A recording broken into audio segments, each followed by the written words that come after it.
I'm Tania Rogers, and you're listening to Mindful Hustler, the podcast helping entrepreneurs get out of their heads and onto building their dreams. Together, we're building businesses while balancing minds. Let's dive in.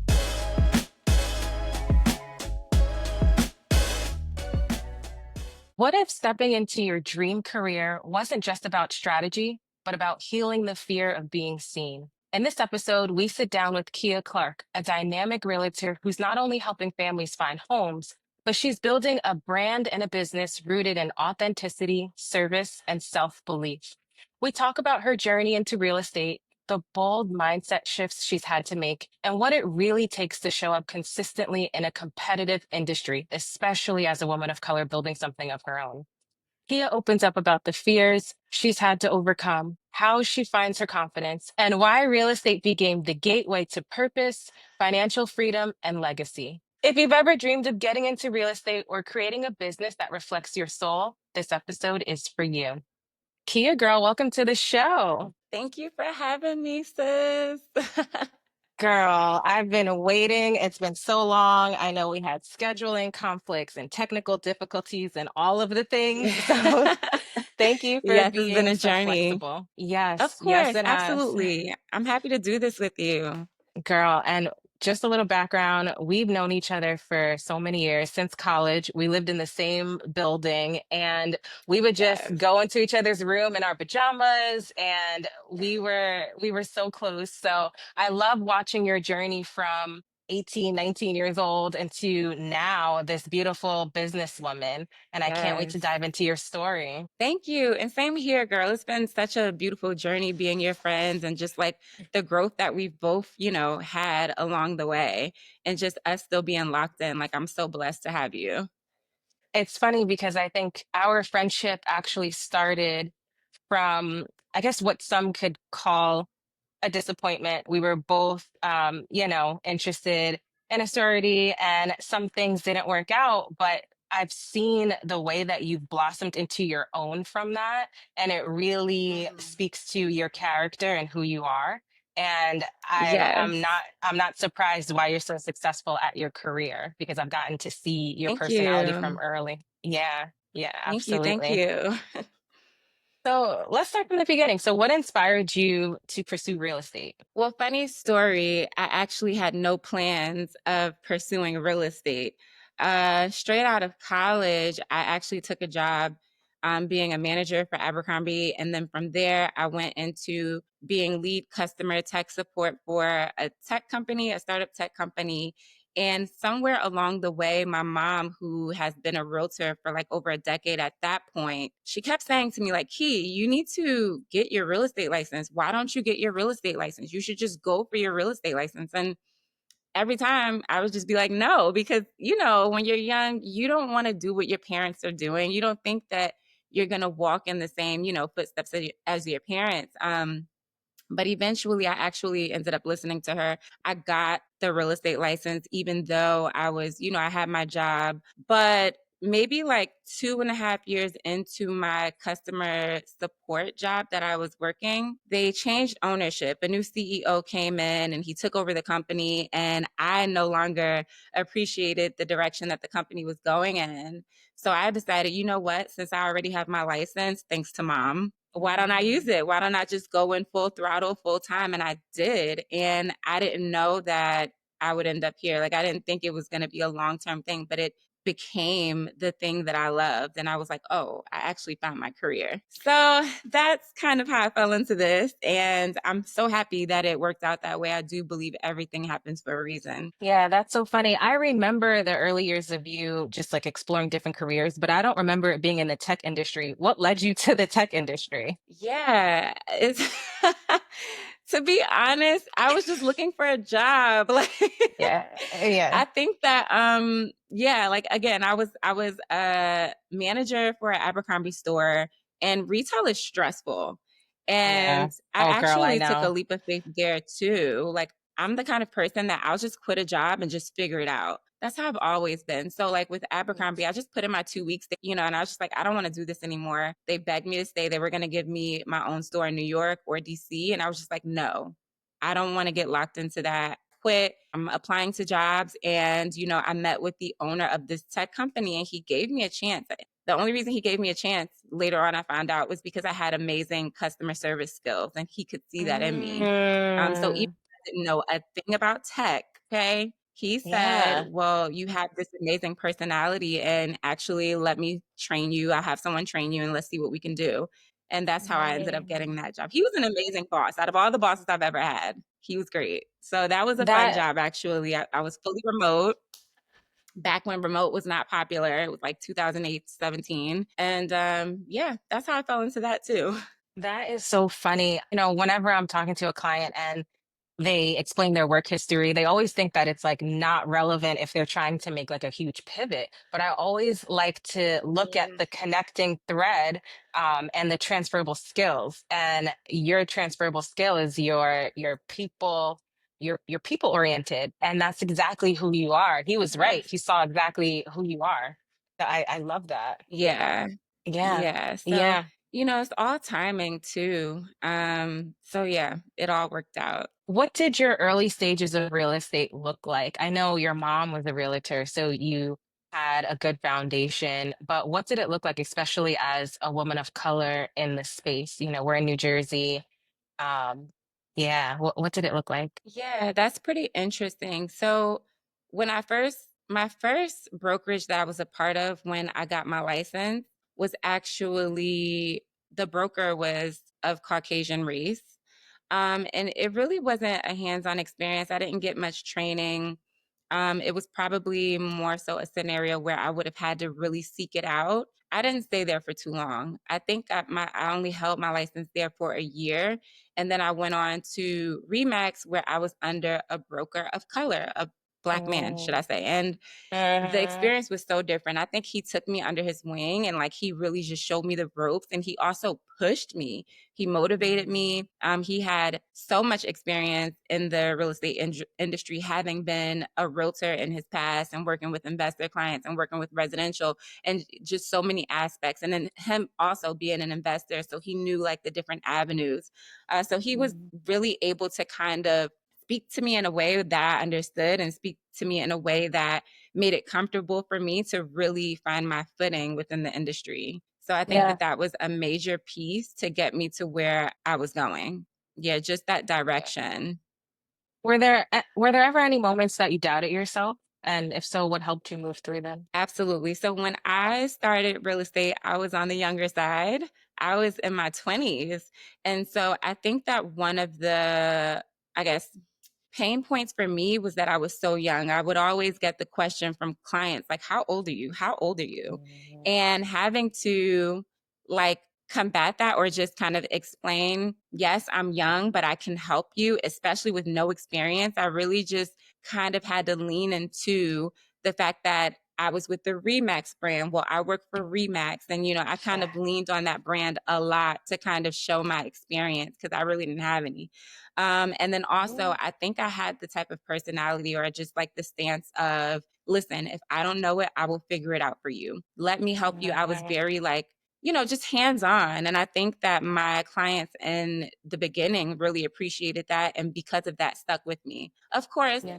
having to actually get along with your clients, I think that the connections that I was able to make and keep like allow people to say, you know what, all right, we'll work with you. Let's move forward. She's, about her business. So that was definitely one of the pain points. Another was when I first started real estate, I actually was nervous to work with people who were not of our race, like people who were not brown and black. Mhm. Yeah, because my experience has not been in those rooms. Like I went to predominantly all black college. I grew up in predominantly black neighborhood. So kind of interacting, I would get very nervous and just feel like I wasn't maybe good enough to serve them. Yeah, you had major imposter syndrome. Yeah. Did you ever have an experience where someone deliberately made you feel that way, or do you think it was just in your head? Like, what made you feel that way? I think it was in my head to start, because you know, there's a lot out there in social media, just everywhere, that makes it seem like we're always against each other. So I just had this thing. I used to have this thing where it's just like, oh, they wouldn't want to work with me. They would want to work with their own people. Oh, I'm young. I'm a young Black woman. Like, if they were to work with someone Black, it most likely probably would be a man. Like, I just had these stupid, I guess, I don't want to call it stupid, but it's just, I had these thoughts that kind of held me Mhm. back. True. Not necessarily inexperience. I have had experiences where, I met a potential client online, and then when they got together with me for me to show them the first property, they bowed out afterwards with no reason why. And it's like, was it because I'm young and Black, or just like, you never know, right? You never But know. Yeah. I've But it learned makes you that think. I cannot let those things, yeah, can't let those things get in my head. I just got to keep pushing forward. Exactly. Absolutely. I understand what you're saying, and it is frustrating. I've had similar experience being a therapist and being a young Black therapist as well. Having other clients who were much older than me when I first started, and before I had kids and was married.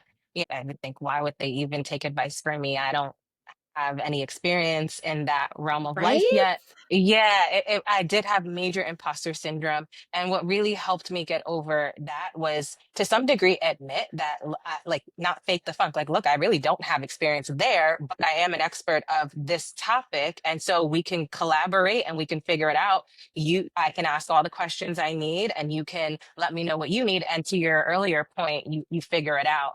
And I do think the more you do that and the more you prove not to them, but to yourself that you can figure it out, you start to quickly get over that. Do you have that experience? Exactly. And then, absolutely, I do feel like I've learned along the way that confidence is key. As long as you can keep the confidence in yourself, like you just mentioned, then honestly, all of that goes out the window. Listen, I'm here, I'm an expert in my field, and I can help you. Mhm. That's it. You know what I'm saying? Like, Yeah. that's it. But like, also, like you said, the more that you do this, the more you become comfortable with it, the more you know what you're talking about. At the end of the day, it becomes a point of, I know that I can help you. Will you allow me to help you? Right. And I do think, like, to start anything new, I think that stops a lot of people because people are so afraid to look stupid at something. People are so afraid to not look like they know what they're doing, not get it right, that they actually don't even put themselves out to actually figure it out. And I learned that early on, that if I can just be willing to look a little foolish and not care about what people think, I know I can get over to the next hump. So yeah, it's something that I think Exactly. every entrepreneur Exactly. has. Being not afraid to fail, right? To keep pushing.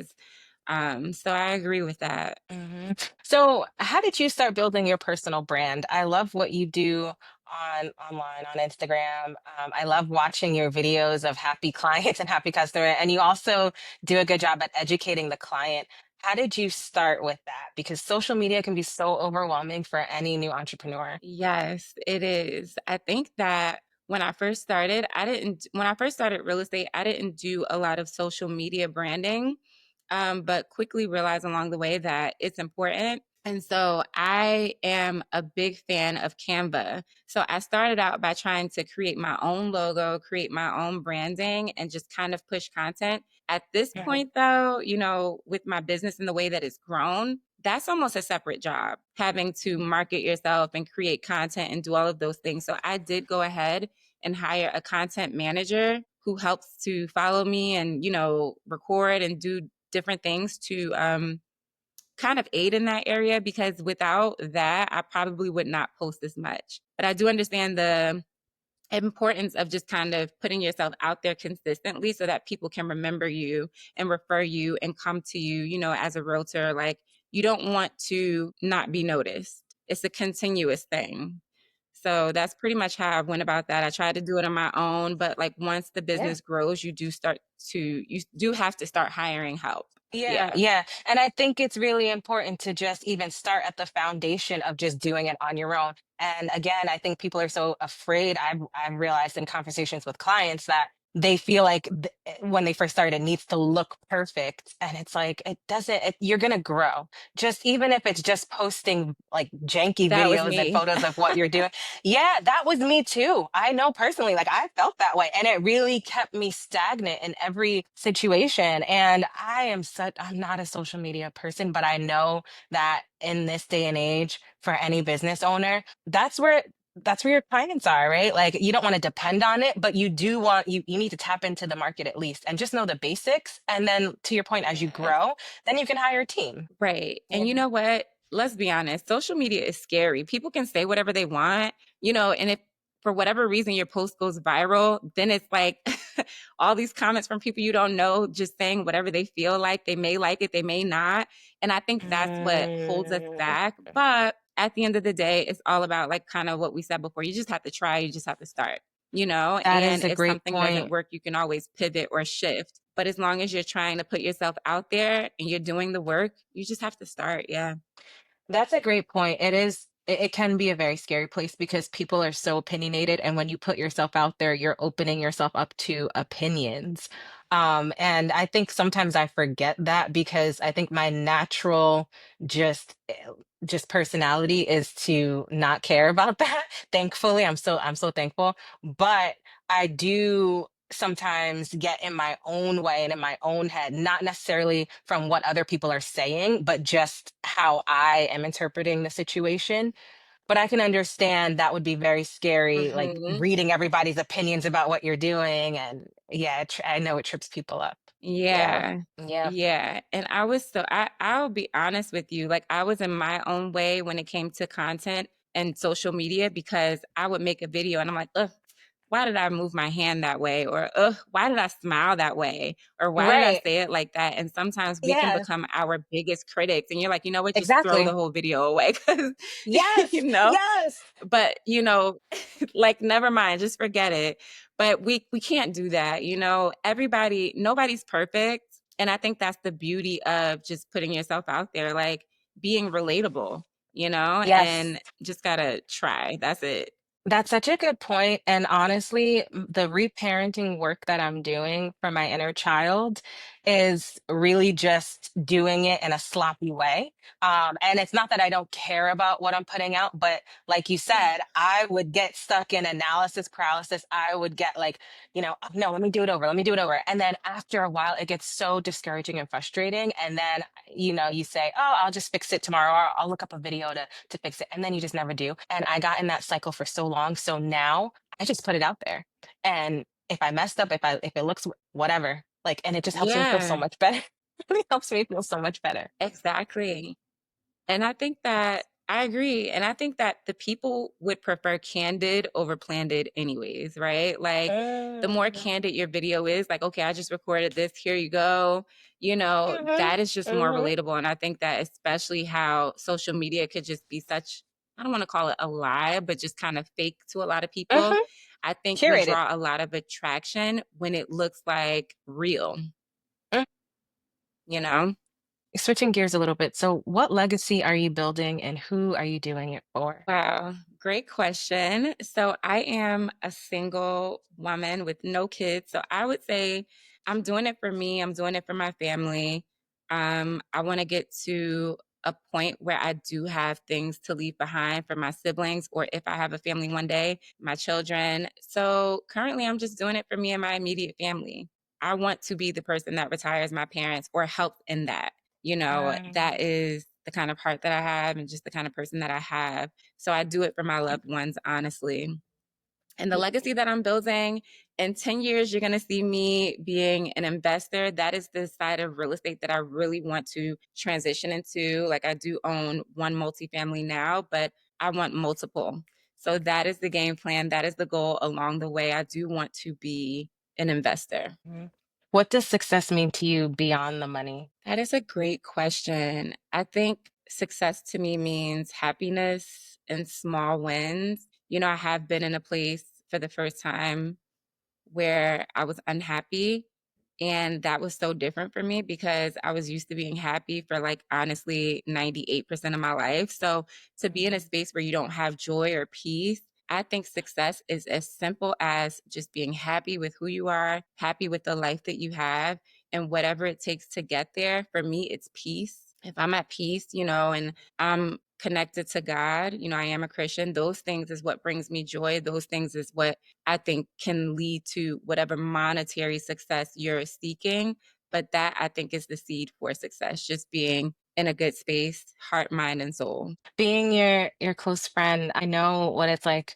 I've seen your journey, being really happy and See me being cry, secure. you've seen me I know, angry, you've seen yeah. everything. Yes, yes. And recently I know you've been through some pivotal changes, and I will say, and I've said it before, I think it's definitely helped you grow to the next version of yourself that you are and that Yes. you are still becoming. It feels very much so like going through the fire, almost ritualistic, to get to the other side of what you've always dreamed of. And it's Right? painful seeing, it is painful sometimes seeing your friends go through and yourself go through those journeys, but I think it's so necessary. Oh, You know? yeah. Yeah. Like at first, like when you're in it, you're just like, why me? Like, this is crazy. I don't know what's going on. But like once you come out on the other side of whatever you've been through as a person, you can kind of see, like, okay, I'm stronger, I'm resilient, I'm this, I'm that. It just shapes us into becoming whoever God is looking forward for us to be, to become. So it plays into the one thing that I do believe, that everything happens for a reason. And so you just have to figure out what was the reason eventually. And I know that sometimes it even makes you question, like, if you're in the right field. I know we've had those conversations, and you've even talked about, Yes. you have other passions as well. And now I love that you're going to be joining those passions together. Yes. But what do you think really helped pull you out of it? I know you said faith, but also what helped ground you in your industry and not jump ship and to try to figure it out in a different industry? Because that happens to a lot of people. They start searching instead of actually growing through what they've already established. Yes, that does. I mean, real estate is hard. I get a lot of people like, oh, how do I become a realtor? How do you like being a realtor? Do you think I can do it? Like, what makes you successful? And really, like, all those questions, it's honestly just time, focus, and you have to be self motivated. But I too was a person who jumped ship at a point. I was like, is real estate even for me? I'm getting tired of this. I think I was hitting a wall, and I just felt kind of just like dead end. Like, I mean, I've been doing this over and over and over. What else? I did get to a point or a place like that. And I actually took a job and quickly realized that no, thank you. I think I prefer real estate. And my appreciation came back for just like what I That'll do do. it. And I Mhm, remember why I love real estate, like having my time back and just like mm, the money. Let's be real. Like you can mm. make a lot of money in real estate compared to, but I did jump ship. I did try something else, and it definitely made me realize why I continued on in real estate once I got into it. And I understood that I needed to get back there. So I think once I had those realizations, I re-entered real estate full time. But not only that, I poured into it. I had my client appreciation. I was trying to figure out, what can I do to grow what I have? How can I go further than what I've already done? And I think that fire came back to me because I pivoted and tried something else. You felt like you So almost yeah. you lost it or gave up, and that feeling of not having it anymore Yeah. really propelled you back into it. So I could relate to that definitely. Well, It Kia, I opened my know you're eyes. Hmm. yeah, I know you're busy and you got, clients to see, money to make, things to do. So I just have one more question for you that I ask all my guests. Yes. What does hustle mindfully mean to you? Hustle mindfully. Wow. I would say it almost sounds like hustle smarter. Like, Mhm. have a game plan for your hustle. Don't hustle to burn out. Like really sit down and figure out what that hustle is for you, how you're going to do it, and how you're going to get to where you're going. Because if we hustle every day without a map, without a game plan, you will burn Mhm. out. Mhm. You Mhm. will burn out. So just figure out like what you can do or what things you can put into place for your hustle to shoot you or get you to where you're going 5 years from now. Let's just be mindful of future. I love that. And I love you. Thank you so much for being here. And I will be seeing you soon. I love you too. I'll see you soon, girl. I'll be over for some drinks, maybe. We'll see.